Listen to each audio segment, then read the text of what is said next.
as usual, it's been a very long time since I've posted anything to the public here, and the purpose of this video today is just to basically catch everybody up to speed in terms of strategy, overall direction of the site, and things along those lines. So, as most of you know, name was just changed, and as some of you also know, I just haven't been as active, and so a lot has changed in the years since this site went up. And for better or worse, just in terms of just technology, things that are now easily available that never used to be easily available.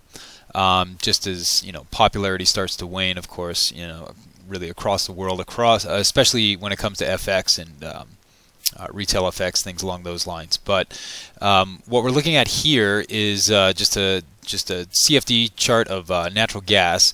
And the CFD contract is actually highly correlated to prompt month futures on CME and ICE. So what you're looking at is basically a one-to-one representation with, of course, the price is going to be slightly different though, okay? So I'm just going to go over just sort of a general overview in terms of what we're going to be looking at in terms of both price action and, more importantly, order flow, okay? Over the years, it's become quite apparent to me that there's a big gap when it comes to just tying all of this together, and in fact, well, especially in FX, there's a huge void in terms of just understanding order flow and how it actually impacts all of these individual turning points. Okay, most people, or many people, I shouldn't say most, but many people, don't have just basic order flow mechanics under their belt when they're coming into really any market, and obviously there's a huge disadvantage to that. I think especially if you're day trading it, where timing is so precious, you need to be very precise in terms of your execution with day trading. Timing is paramount. That's not the case in other methods of trading, just like long-term fundamental analysis on equities or things along those lines. Okay, so price action is still very much the name of the game.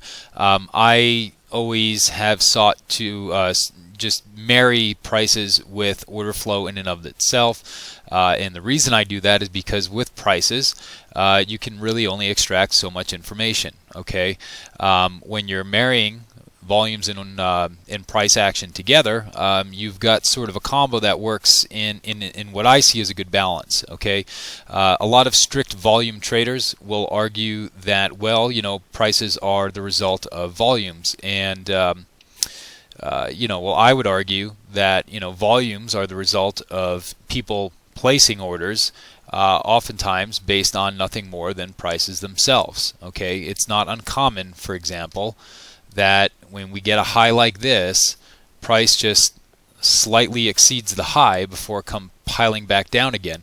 And the reason that's happening is because we have a lot of resting order flow accumulating just beyond this level. Okay, so without knowing this level and only looking at volumes in and of themselves, we would just basically have a very sort of a rough interpretation in terms of what's going on at any given point in time. Okay, down here, same thing. So just simple highs and lows, and then of course there's other structure as well. Okay, failed flags are not uncommon. Okay, these types of movements tend to shake out a lot of investors, and so just in terms of latching on to underlying movements in price, these are the things that traders tend to struggle with. Okay, we've got all these methodologies from a strict technical analysis standpoint, where we buy pullbacks to an EMA of some kind and things along those lines. However, what happens when we start to range, and when do we expect to range? When do we find all these other things? A lot of that just gets determined through prices. Okay, so today I'm just going to basically go over a couple different, our primary order types, and just talk a little bit about liquidity and really what shapes most of these movements overall. Okay, so first let's talk about order types. We have two different types of orders, just market orders, which are literally placed at the market. Most commonly these days it's being referred to as delta, although I don't necessarily agree with the use of the Greek there, but basically market orders are just finalized transactions on the bid or the ask. Okay, so theoretically you would think, well, in 1986 this would be true. You know, a market order to buy would indicate that prices are going higher, and you know, a market order to sell would imply that prices are going lower, given you know what it's executing against. Excuse me. Okay, so for every market order buy, we need a limit order to sell. Okay, and so forth. And in these days, a lot of the emphasis is just on delta, and I think that's just because people you know have what they have at face value, and oftentimes don't dig a little deeper in terms of what they really need to do, because it's important that we understand both sides of the trade, not just one.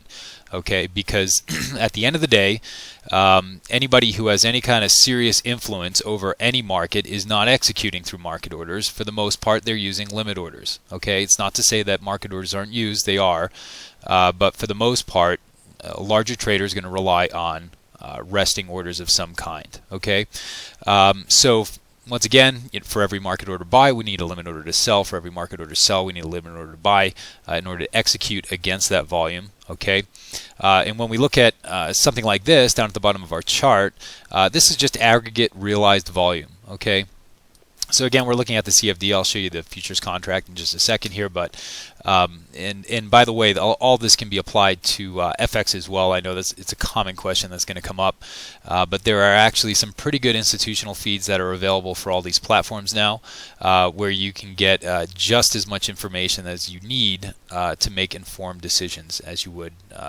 you know, as opposed to just using something like a market making feed from a retail broker, which is a very poor representation of price or volumes. So so when we talk about liquidity, we're talking about the amount of resting, or just number of resting orders sitting on a book at any given point in time. Okay, and this is why, if we come over here, yesterday we had storage data. Okay, anytime you have a data release that's going to have a major impact on any market, what happens is liquidity evaporates just before that announcement. Okay, so basically everybody's pulling limit orders off the book.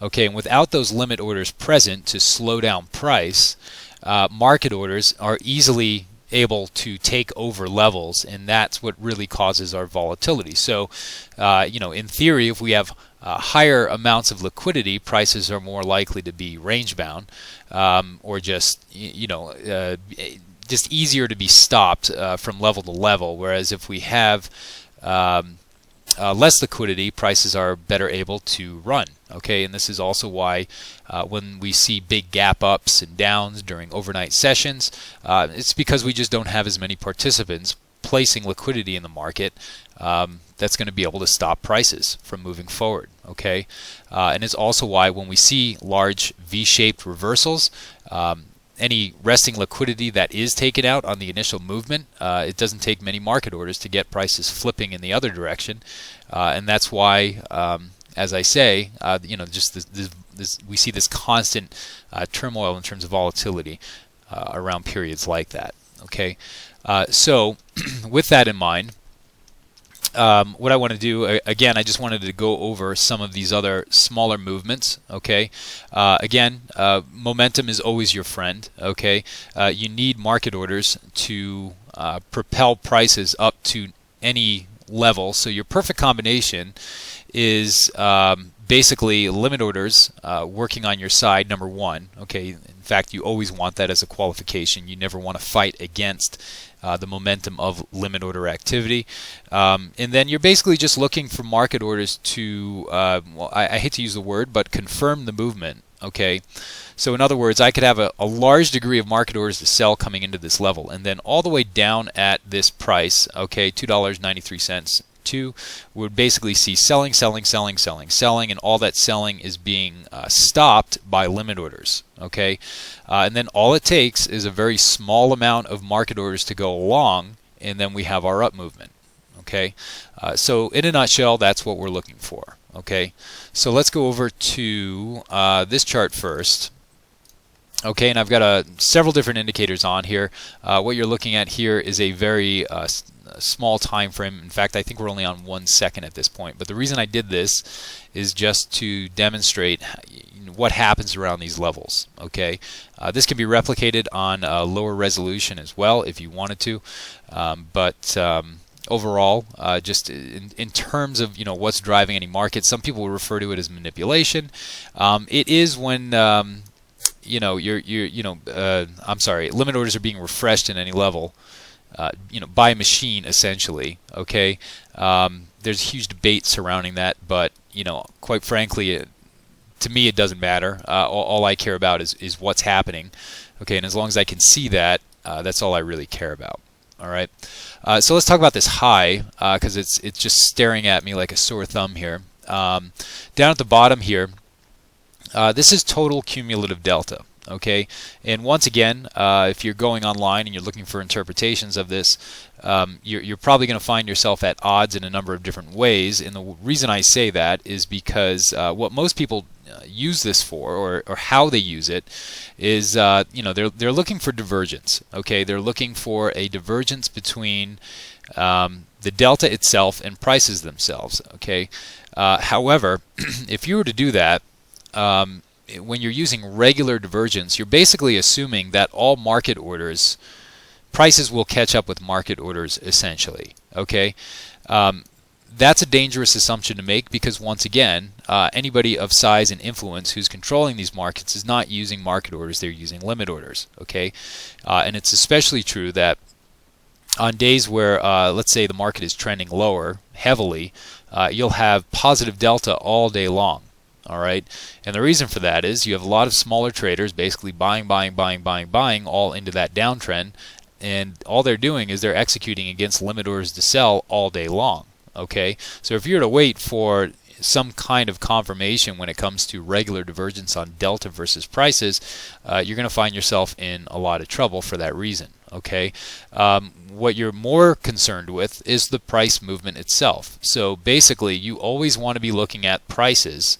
Okay, and once again, in relation to delta, however, being aware of what larger traders are doing at any given moment in time. Okay, now here's where people start to get, well, I'll use the word angry, just in terms of what or just how these markets operate, because hidden orders are very much allowed by exchanges, and when I hear people say that, oh, I'm going over to futures because it's a transparent market, or equities.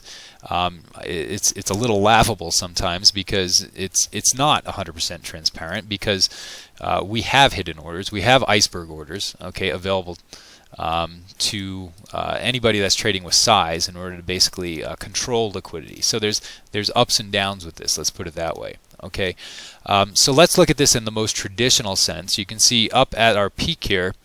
Now this is Jigsaw that's plotting these dots and arrows. Basically, the dots refer to bullish or bearish divergence, which to me is really the most important thing. The arrows refer to detected iceberg orders. Okay, and even at this, this platform is only going to be able to pick up so much. Okay, and the reason I just say that the way that I do is because it's very clear, and I can see them all day. If you're looking at tape versus price. That there's a lot more of this type of activity going on.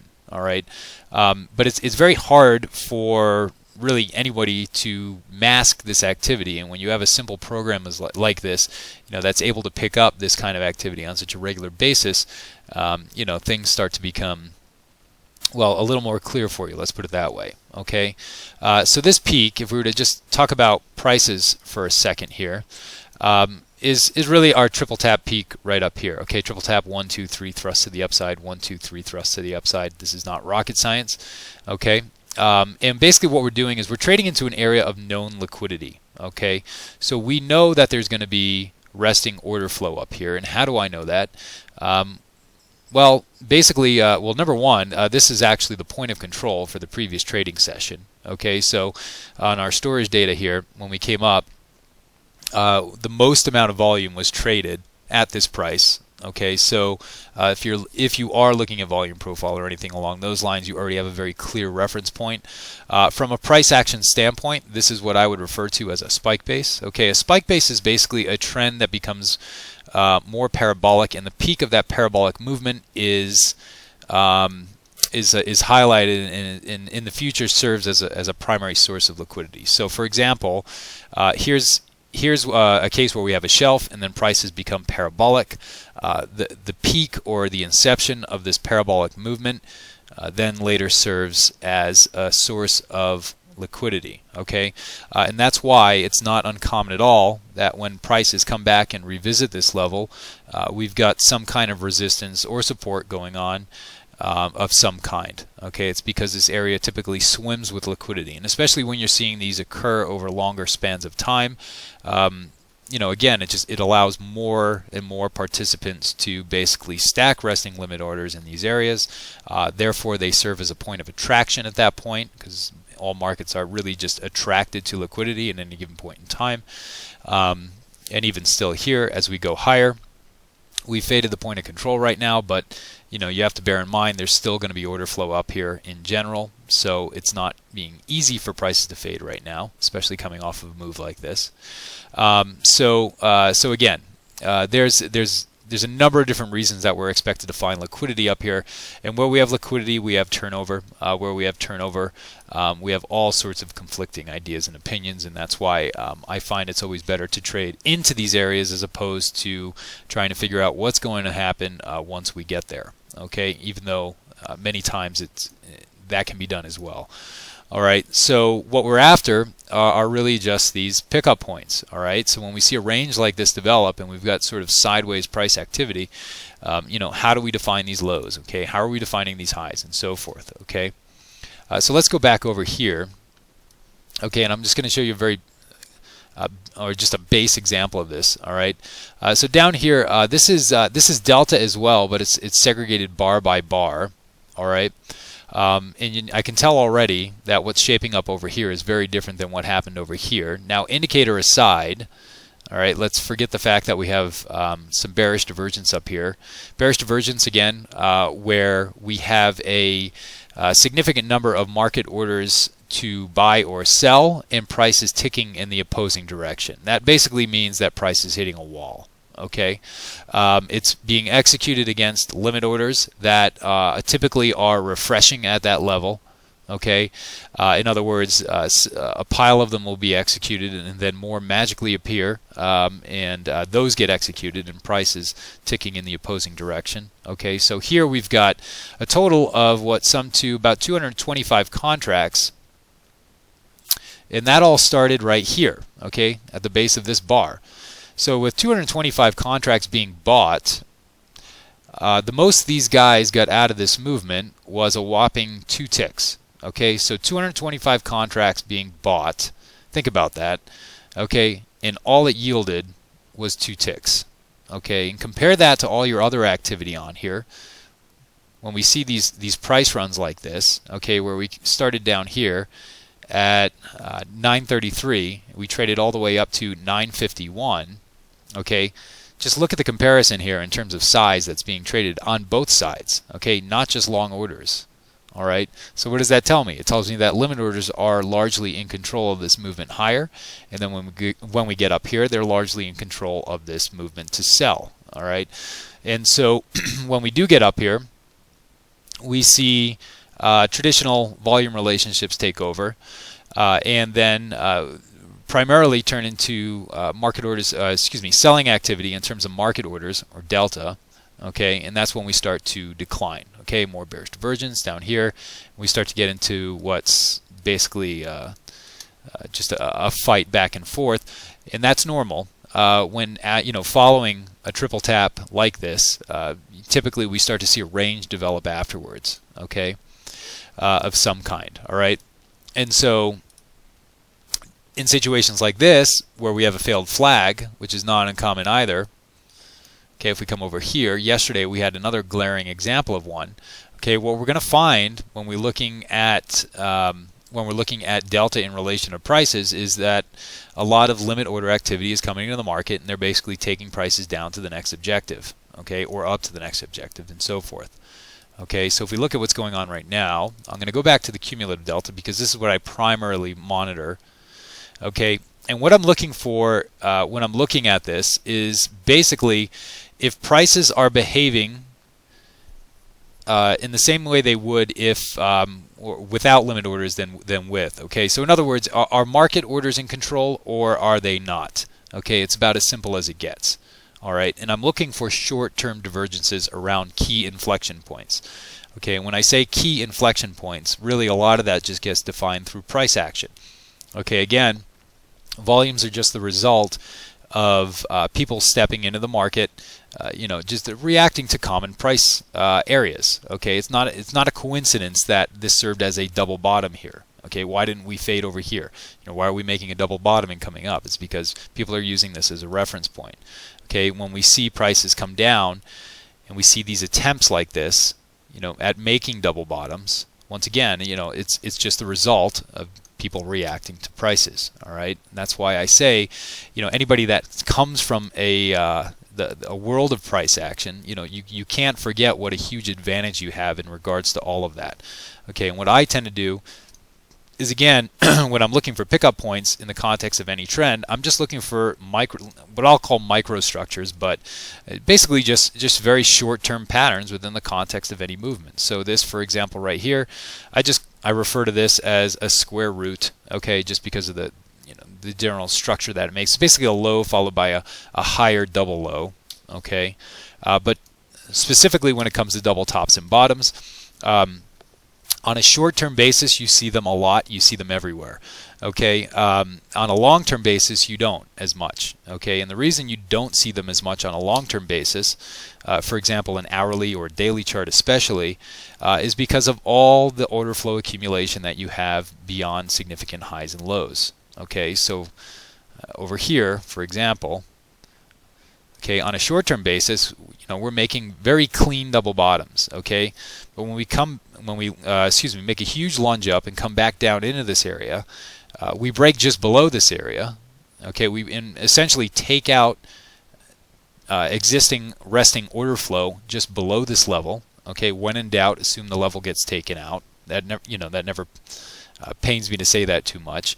Okay, before finally at the base of this, at the very bottom of this low here, or this spike lower, this area consists of lower volume. Okay, in fact, most of my volume is executed just in this general vicinity overall on this drive lower. Okay, and again, it's just taking out resting tiers of order flow. Sort of the elementary explanation for this would be a stop hunt. Okay, but that's not what's going on. It's just all a function of liquidity. These movements are quite normal. They happen all the time. Okay, I'm just going to go back to the delta for 1 second here. Okay, so basically, again, I'm looking at the reward or just the payoff of a lot of this buying and selling coming into any market at any given point in time. So once again, once we get up here, okay, 225 contracts, 2 ticks, bad for these guys, okay, great for these guys. And so essentially that means that we had all that absorption going on up at the on the ask up here. Prices start to dip. All right, and you can see at this point, if you're following delta and prices themselves, we're basically 1-to-1. Okay, then we had a spike higher in positive delta here, or market orders. Prices traded higher. Okay, and at this point, this is where your traditionalist would start to argue, we flatlined on delta and we came down. Okay, again, you can't worry about what these guys' objectives are. Okay, you have to worry about what the objectives are of anybody that's placing limit orders in any market. Okay, so when we see flatlining like this, okay, and prices are moving higher, okay, again, it really boils down to all that limit order activity. Okay, but overall, net, we're coming lower, coming lower, coming lower. Okay, we have another small spike in selling volume here. That is rewarded. Okay, based on what it was versus what it gave up, and this is going to vary from instrument to instrument. We can say that the move was appropriate. Okay, until of course we get over to here. Okay, and if I were to go back to my other chart, I can see exactly how many contracts are being sold down here. Okay, so basically 107 contracts, approximately. 107 contracts, okay, on this movement right here. Okay, this movement gave up a total of 1 tick, okay, on 107 contracts being sold. That's pretty much in line with what happened over here. And we came lower, more selling, more selling, more selling. And we're starting to see more signs of bullish divergence up here. Basically, it means people are hitting the bid and price is upticking, okay, over and over and over again. Okay, and when you see this happening on any kind of significant traditional volume, like over here coming into these levels, it's typically a solid telltale of an impending movement of some kind. Okay, so we go higher here and people are still selling. Okay, we have more market orders to sell here, yet price is going up. Okay, once again, who's in control? Okay, come higher again. Okay, and now we're pretty much getting 1-to-1 here. Okay, we started buying right around here, and just as we started buying, price exhaust, we start seeing, you know, a few signs of bearish divergence, but nothing crazy here. All right, and then here we go again. Okay, another spike in selling volume. Price is starting to uptick. Okay, people are still selling. We're not going lower. Okay, on these attempts to sell into this level, they're just being supported. Okay, and if we go back over to our chart, okay, that low I just pointed out is basically our final low here in this range before we had this secondary movement up. And once again, we are attracted to this area of liquidity up at the high here. Okay, so again, this is our range from the previous day. This is where the most amount of volume was traded. If I were to actually, I have it, I think. Yep, right here. So this is just volume profile on the CFD contract, but once again, it's very similar to the futures contract as well. Okay, so this is we're actually above what we would be on a futures contract right now, given the previous day's point of control. Okay, but regardless, this entire area consisted of a lot of traded volume, and now it consists of a lot of pending volume. So again, you know, we're being attracted to an alternative source of liquidity, and you know, once we hit that target, then it's really just on to the next objective and so forth. Okay, so I realize I talked about a lot here. I'm going to wrap this up. We're already going on almost an entire half hour here. So, but again, this is just more of an introduction in terms of just what to expect from everything going on forward.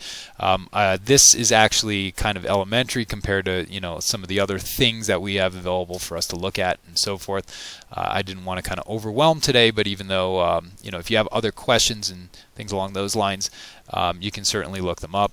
Just feel free to ask in comments as well. So that's about it for now, and yeah, we'll keep this moving, and have a great day.